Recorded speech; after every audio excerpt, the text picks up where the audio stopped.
Hello बच्चों, अब हम करेंगे क्वेश्चन नंबर 2 इवेल्युएट, यानी 5/3 की पावर 2 मल्टीप्लाई 5/3 की पावर 2। इसका मतलब ये है कि यानी a मल्टीप्लाई a की पावर क्या हो गई m एंड a की पावर क्या हो गई n। तो इसका मतलब है बेस हमारे दोनों सेम है, तो बेस को 1 बार लिखेंगे और पावर को ऐड कर लेंगे, यानी m प्लस n। ये वाला हमें यहाँ पे प्रॉपर्टी यूज़ करनी पड़ेगी। अगर नहीं समझ में आया तो देखिए 5/3 5 दोनों बेस सेम है, तो बेस को हम 1 टाइम लिखेंगे, यानी 5/3। पावर को जब बेस सेम होता हो जाता है, मल्टीप्लाई में होता है, तो पावर ऐड हो जाती है। फिर से सुनिए, जब बेस सेम होता है, पावर किसमें मल्टीप्लाई का साइन होता है और पावर क्या हो जाती है, ऐड। यहाँ पे क्या हो जाएगा 2 + 2 = 5/3 की पावर कितनी हो जाएगी, 2 + 2 4 हो जाएगी। अब इसको 4 टाइम्स आपको मल्टीप्लाई करना पड़ेगा, यानी 5/3 मल्टीप्लाई 5/3 मल्टीप्लाई 5/3 मल्टीप्लाई 5/3। अब इसको आपको सॉल्व करना पड़ेगा। 5 5 जा 25 और 5 5 जा 25 और 25 का स्क्वायर कितना होता है 625। अब मल्टीप्लाई करके देख लीजिएगा, 3 3 जा 9 9 3 जा 27 और 27 की मल्टीप्लाई 3 से करेंगे क्या होता है 81, यानी आंसर क्या आएगा 625/81। यही क्या हो जाएगा आपका आंसर। हेलो बच्चों, अब हम करेंगे इसका सेकंड पार्ट। 5/6 की पावर 6 मल्टीप्लाई 5/6 की पावर -4। अब देख रहे हैं आप लोग, बेस क्या है हमारा सेम है।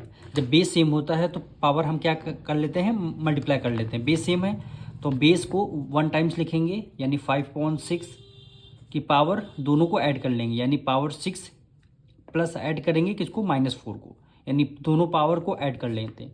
अब इसको सॉल्व करेंगे 5/6।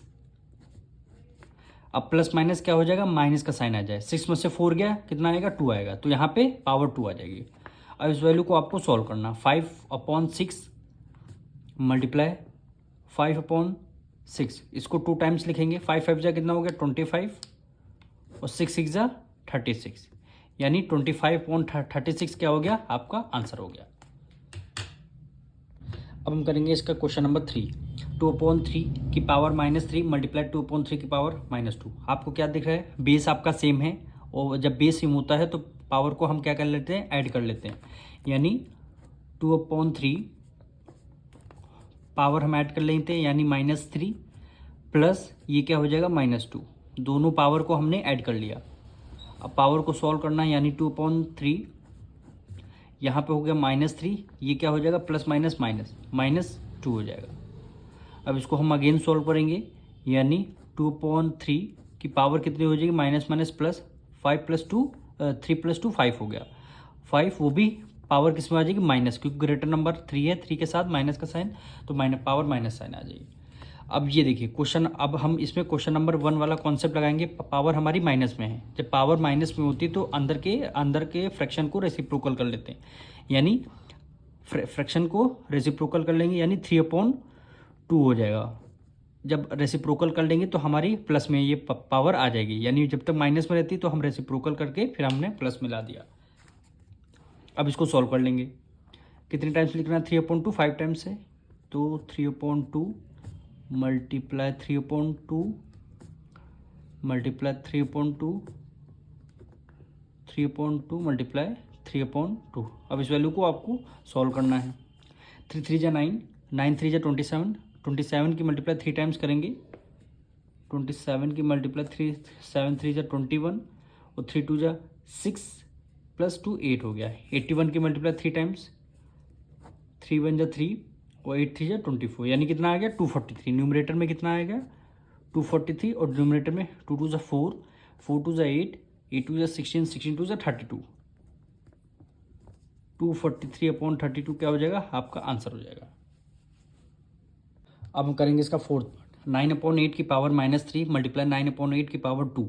अब यहाँ पे देखिए बेस सेम है तो पावर को क्या कर लेंगे, ऐड कर लेंगे, यानी 9/8 की पावर हो जाएगी -3 प्लस कर लेंगे पावर 2, यानी बेस सेम है तो पावर ऐड हो जाएंगी।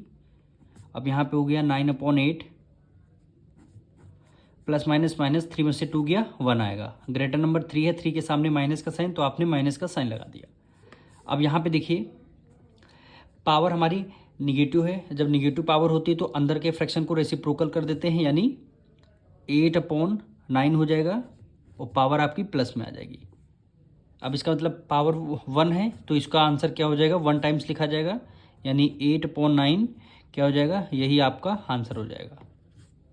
अब मिलेंगे नेक्स्ट वीडियो में।